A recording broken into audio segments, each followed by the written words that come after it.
Vamos a platicar ahora con Gerardo Rodríguez Sánchez Lara. Él es profesor de Relaciones Internacionales y Ciencia Política de la Universidad de las Américas Puebla, experto en seguridad nacional y terrorismo y articulista de El Heraldo.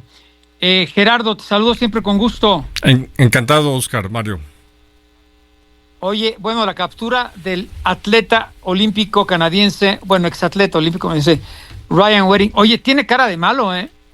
A ver, la pregunta, Oscar Mario, que tú te dedicas a temas de finanzas, tú no lo delataste porque había una recompensa de $15 millones por él.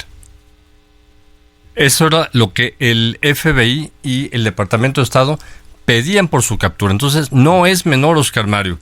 Él se entregó, fue a la Embajada de los Estados Unidos aquí en la Ciudad de México y se entregó.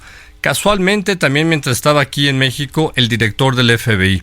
Así es que es una magnífica noticia para México porque la presión internacional está funcionando para cooperar en temas de narcotráfico y también de terrorismo.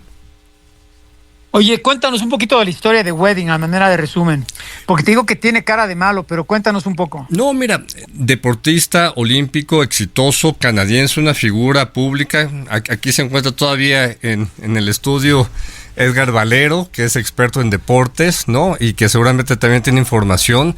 Pero el tema es terriblemente interesante. A ver, hay que decirlo, Canadá se ha vuelto también una puerta de entrada de fentanilo, de droga proveniente de Canadá. Y él aprovechó seguramente esta posición que tenía como figura deportiva, política, en algunos espacios entre Estados Unidos y Canadá y se convirtió en un narcotraficante. Eso es lo que es muy interesante. Y para Estados Unidos, capturar a una figura de este estilo que se convirtió en traficante de drogas desde Canadá, China, el Asia-Pacífico, hacia los Estados Unidos, era un objetivo prioritario y por supuesto que sabían, Oscar Mario, que se estaba escondiendo en México y ya teníamos desde hace varias semanas, meses, información al respecto. Oye, lo que está exagerado es que el propio FBI describe a este personaje como un narcotraficante de escala histórica y lo compara con el Chapo Guzmán y Pablo Escobar. Pues ahí se salió de rumbo este señor, ¿no? A ver, el tema es que no había una figura tan pública del narcotráfico canadiense, ¿no? Entonces, okay. Por eso es que le elevaron a ese nivel mediático, el tema le decían el Chapo canadiense, porque también era una manera de decirle a los canadienses, al gobierno en su momento de Justin Trudeau y de ahorita de Carney, de que también por Canadá hay mucho tráfico de drogas hacia Estados Unidos. Oye, ¿y desde hace cuánto lo estaban siguiendo? Años. La pesquisa ya llevaba al menos 5 años que lo tenían en el radar y que se habían elevado los niveles de recompensa hacia él. Por eso te decía, si alguno de tus radioescuchas dio el pitazo de que estaba en la Ciudad de México o en alguna ciudad del país y le dijo, mejor entrégate porque te voy a entregar, se iba a ganar $15 millones. Esa era la recompensa. A ver, y hay que ponerlo en contexto. Por Maduro pedían $50 millones. Oye, pero también pudo haber dicho, bueno, si me voy a entregar, me tomo a mi socio, a mi primo, a mi amigo, y le digo, oye, haz como que tú me entregas y nos quedamos con los $15 millones, ¿no? No, pues por eso yo me hubiera vuelto su amigo, Oscar Mario. Pues sí. Oye, ¿por qué decide entregarse? ¿Sabemos o no sabemos? Yo creo que es una historia para una serie de estas de Netflix o de cualquier otro programa de pago en línea, porque sí, es una historia muy interesante. O sea, vivía en impunidad en la Ciudad de México. La verdad es que quien tendría que platicarnos si sabían o no que estaba en la Ciudad de México, pues son las autoridades mexicanas, ¿no? Entonces, creo que hay mucha tela para hacer un guión de una miniserie de narcotráfico en México, de su historia, como un deportista exitoso del ámbito de los deportes invernales, cómo se convirtió en un narcotraficante, cómo vinieron los contactos de la mafia China, estadounidense, para que se volviera un traficante de drogas hacia los Estados Unidos. ¿Cómo llega a México también? ¿Cómo logra escapar a las autoridades judiciales y de inteligencia de los 3 países, ¿no? Porque también seguramente Canadá le seguía la pista, ¿no? Oye, pero pues difícil, ¿no? Esconderse en un país como México, porque pues sí, está muy güerito, parece de allá del norte, y no es morenito como nosotros, entonces, pues yo creo que se distinguía muy fácil en cualquier parte de este país, ¿no? No, y yo creo que la otra historia que falta por contar es qué grupo delincuencial mexicano le ayudó a esconderse por tantos meses aquí en nuestro país. Dicen que el de Sinaloa, ¿no?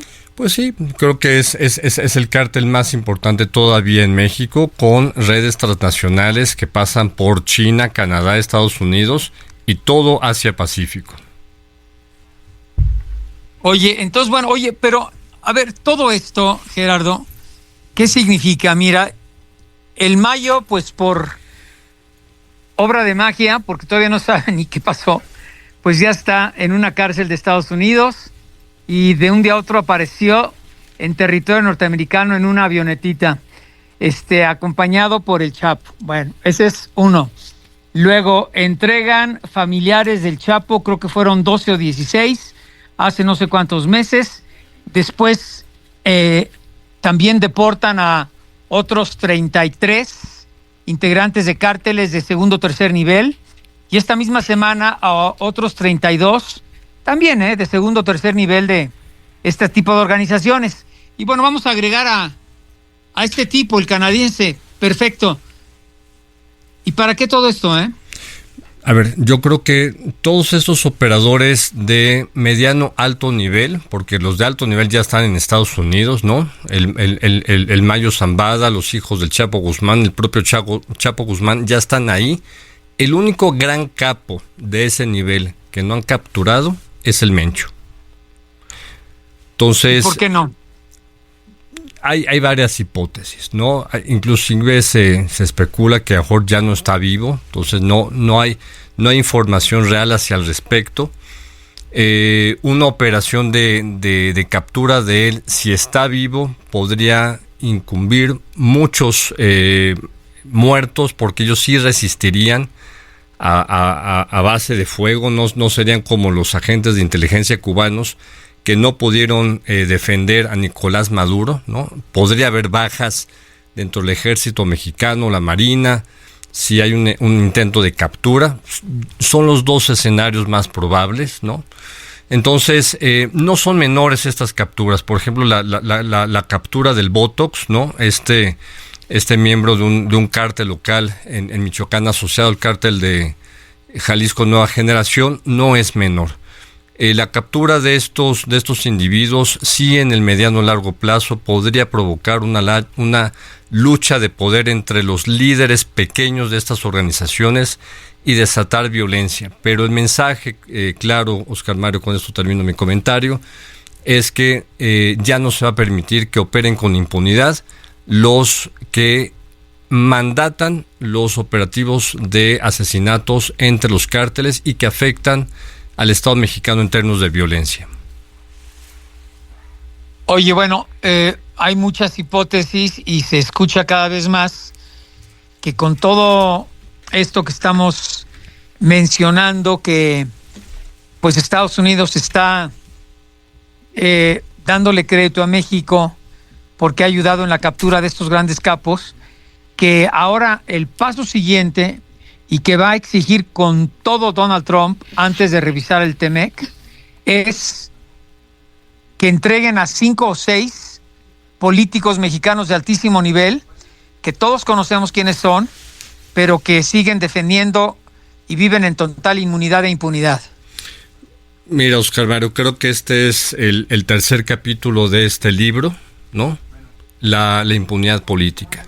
No podemos explicar la operación del cártel de Sinaloa, Jalisco Nueva Generación, los Zetas, ¿no? Cártel del Noreste, sin el apoyo de muchos gobernadores, alcaldes, por supuesto, Entonces creo que es una de las decisiones más difíciles que tiene el gobierno mexicano, porque hay políticos de todas las esferas y colores políticos que han estado involucrados en más de 40 años en la operación de los actuales cárteles mexicanos. Oye, bueno, tenemos unos minutitos, pero bueno, para concluir esto que te preguntaba, ¿crees que finalmente se salga con la suya Donald Trump y el gobierno de México entrega 3, 4 grandes cabecillas de la clase política, o se van a quedar con las ganas los americanos?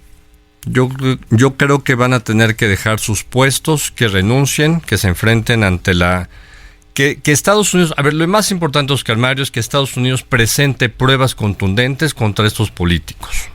Ese es el tema. Si no, México va a estar alargando el proceso. Por supuesto que hay información de inteligencia civil y militar, de vinculación de muchos políticos mexicanos, no de esta administración, sino de PAN, PRI, PRD, Morena, que han estado vinculados con el narcotráfico. Si ellos lo solicitan, deben de presentar pruebas contundentes. El problema es que la DEA muchas veces no entrega información contundente para esto. Ojalá y esto sirva, Oscar Mario, esta presión de Estados Unidos, para que se reduzca la impunidad política en nuestro país. Bueno, y ahora paso al otro tema importante. También presentas tu libro Cuarto de Guerra, Seguridad Nacional en México, que es un trabajo que hace una compilación de 150 de las 500 columnas que has publicado, ¿no? En 8 años, querido Oscar Mario. Solamente he faltado 3 fines de semana a publicar todos los lunes. Órale. Oye, y cuéntanos cuál sería tu mensaje al publicar este texto. Pues mira, que puedan adquirir el libro, por supuesto. Es una crónica de las instituciones de seguridad civiles y militares. Por supuesto, los grandes problemas que enfrenta el país en materia de seguridad. Una cronología de los últimos 3 sexenios de Enrique Peña Nieto, Claudia Sheinbaum, López Obrador, en materia de lo que han hecho en materia de seguridad. Y es eso, yo lo dejo así. Es una crónica en su momento de los temas que han afectado a las instituciones de seguridad del país. Dices más de 15 años, más de 20 en el sistema educativo militar.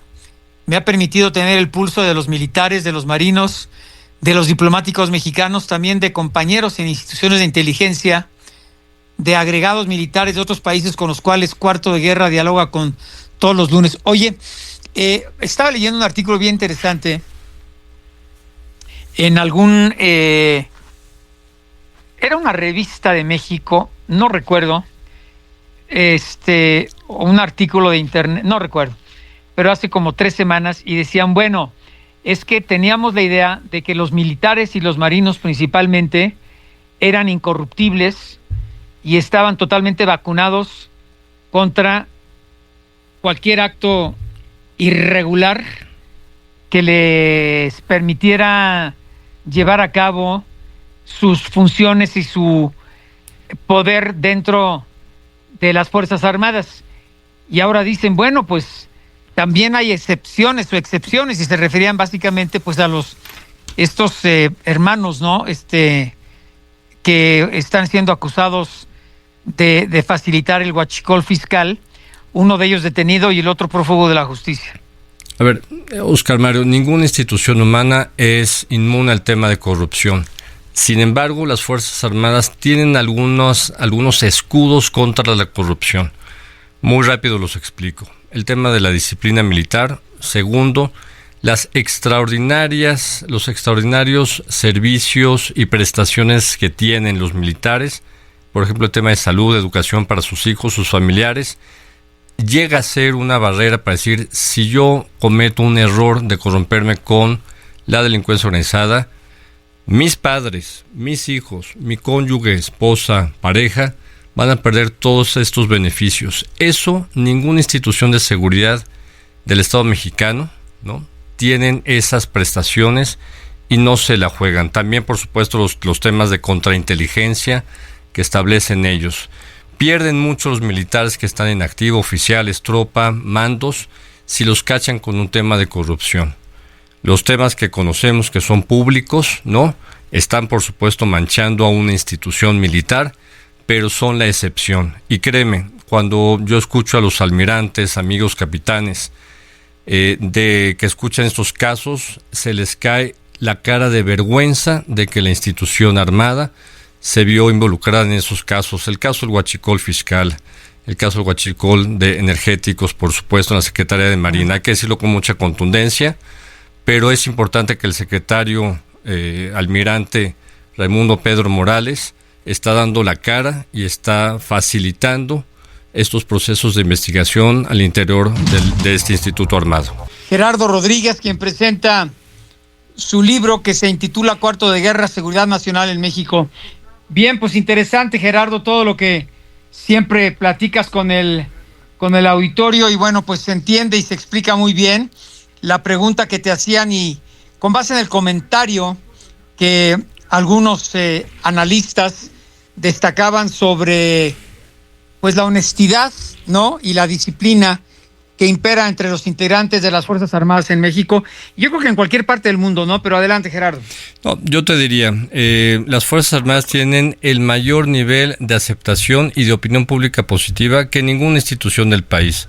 La Marina cerca del 90%, el Ejército y la Fuerza Aérea sobre el 89-88%, mientras que otras instituciones de seguridad tienen el 50%, las policías municipales, jueces, etcétera, ¿no? Entonces, creo que se han ganado a pulso este respaldo, esta confianza, y los casos de corrupción manchan, y por eso es que no hay que dejarlos que queden en impunidad.